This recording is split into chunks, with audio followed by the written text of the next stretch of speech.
सातम दिनक कथा। गौरीक तपस्या।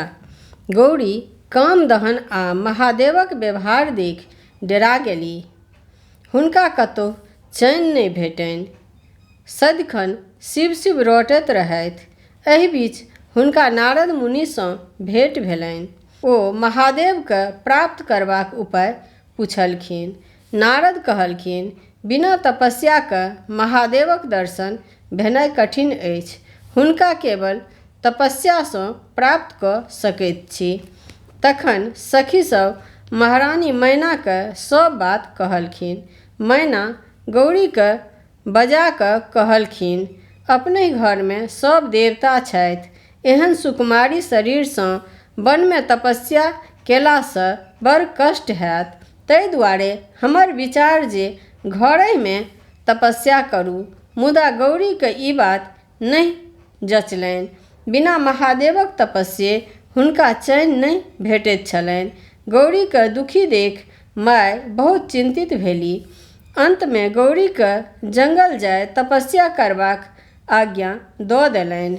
गौरी माय बापके प्रणाम कऽ सखी सभक संग वन दिस विदा भेलीह। ओ पटोर आ गहना खोलि कृष्णाजिन आ बलकल पहिर लेलनि आ गौरी शिखर नामक चोटी पर गेली।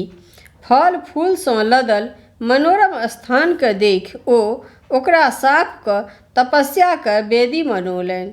ओहि पर बैसि ओ कठिन तपस्या आरंभ केलनि। गर्मी मासमे चारू कात धूनी लगा एक सूर्यक दिस ताकि तपस्या करथि।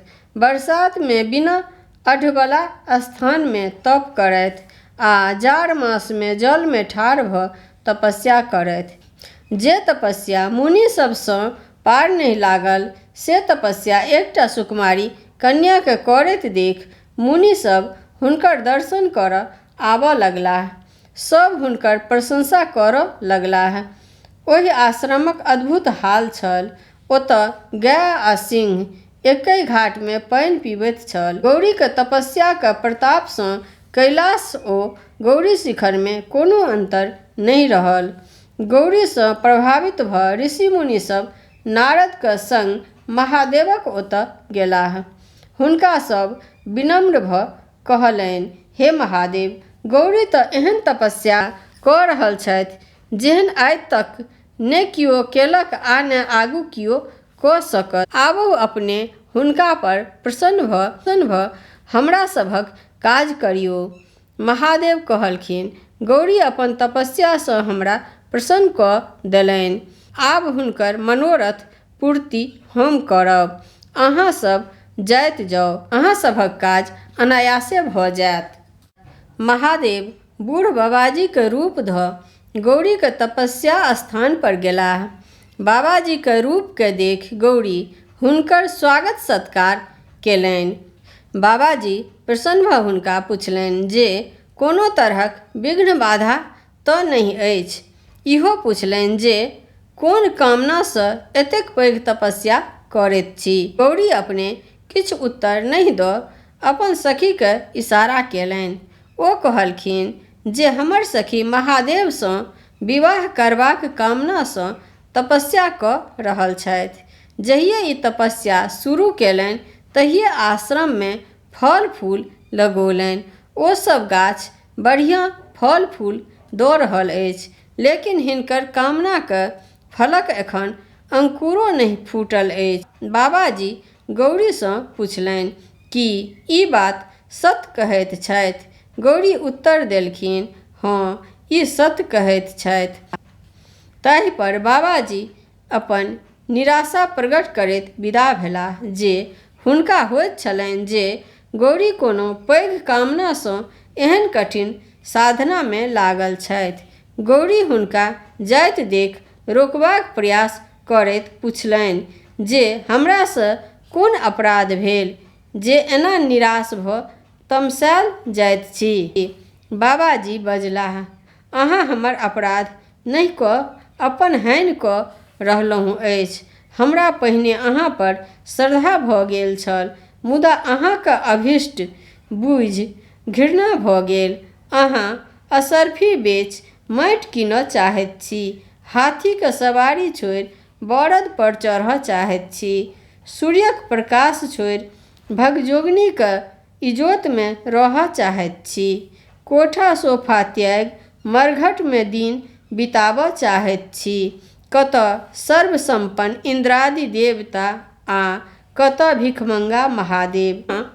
अहाँक सन सुकुमारी आ परम सुंदरीके ओहि बूढ़ भिखमंगा महादेव जोड़ी केहन लागत। अहाँके एहन चंद्रमा सन मुँह आ महादेवक दाढ़ी मोछ बला मुँह। अहाँके कमल सन आँखि आ हुनका 3टा आँखि। अहाँके माथमे फूलक बेनी आ हुनका माथ आ देहमे छाउर। अहाँके शरीरमे सोनाके गहना आ हुनका शरीरमे साँप लपेटल आ गर्दनिमे मुंडक माला। अहाँ मंगलमयी आ ओ महाअमंगल। अहाँ महाराज हिमालयके बेटी आ ओ ककर संतान छथि से ओहो नहि जानैत छथि। धनिक तेहन छथि जे देह पर लत्ता मात्र नदारत कन्याके लेल लोक बरमे जे गुण तकैत अछि ताहिमे एकोटा गुण महादेवमे नहि छनि। हुनकासँ विवाह केलासँ अहाँके कोनो मनोरथ पूरत। अहाँ पर महादेवके जँ कनियो अनुराग रहितनि तऽ ओ कामदेवके नहि जरबितथि।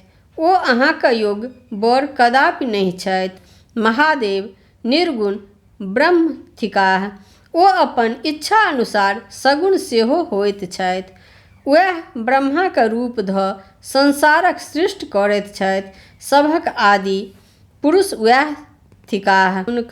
हुनकर बाप पुरुष के भऽ सकैत छथि। सब विद्याके आदि वएह छथि। हुनके श्वाससँ वेद बहरायल अछि तखन ओ मूर्ख कोना भऽ सकैत छथि। कोनो गरीब लोक मनसँ हुनकर पूजा करैत अछि तऽ ओ अत्यंत धनिक भऽ जाइत अछि। हुनकर लीला अपरम अपार छनि। सुंदरसँ सुंदर आ कुरूपसँ कुरूप हुनके रूप छनि। ओ कहियो अमंगलकारी नहि भऽ सकैत छथि। अहाँ अपने पापी छी तैँ अहाँ हुनकर रहस्य कोना बुझबनि। अहाँके हम सत्कार केलहुँ, अहाँसँ गप्प केलहुँ, एकर हमरा प्रायश्चित करऽ पड़त। गौरी कहलखिन। बाबाजी फेर किछु बाजऽ लगलाह। गौरी अपन सखीसँ बाबाजीके हटाय देबऽ कहलखिन। ओ कहलखिन जे फेर ई महादेवक निंदा करताह। पैघक निंदा केलासँ करैबलाके सिर्फ पाप नहि होइत अछि वरन सुननिहारोके सेहो होइत छै। ई कहि गौरी ओतऽसँ तमसाकऽ विदा भऽ गेलीह। बाबाजी तुरत महादेवक रूप धऽ ठाढ़ भऽ गौरीके बाट रोकि देलनि आ कहलनि, हे गौरी, हम अहाँके तपस्यासँ प्रसन्न छी। जे वरदान मांगब से मांगू। आइसँ हम अहाँके कीनल दास छी। गौरी लाज ओ आनन्दसँ काठ भऽ गेलीह। महादेव कहलखिन, आब अहाँके वियोग हमरा सहल नहि जाइत अछि। कैलाश चलू, ओतहि विवाह करब। गौरी लाजे महादेवके किछु नहि कहि सकलीह। ओ अपन सखी द्वारा कहबौलनि, यदि अहाँ हिनका पर प्रसन्न छियनि तऽ अहाँ हिनकर एतबे अनुरोध मानि लियौन। एखन हिनका पिताके घर जेबाक अनुमति दियौन। अहाँ कोनो पैघ लोकके हिनकर पिताके ओतऽ पठा कऽ हिनका संग विवाहक प्रस्ताव करियौन। विवाहक जे प्रचलित नियम अछि ताहि अनुसारे विवाह हो, जाहिसँ हिनकर पिताके गृह आस्थाश्रम सफल होनि आ यश पसरनि। गौरीके बात मानि महादेव अंतर्ध्यान भऽ गेलाह। गौरी अपन पिता घर एलीह। हिमालय आ मैना गौरीके सखीके मुँहे सब बात सुनि प्रसन्न भेलीह। ऋषि मुनि समाचार पबितहि हिमालयके ओतऽ एलाह।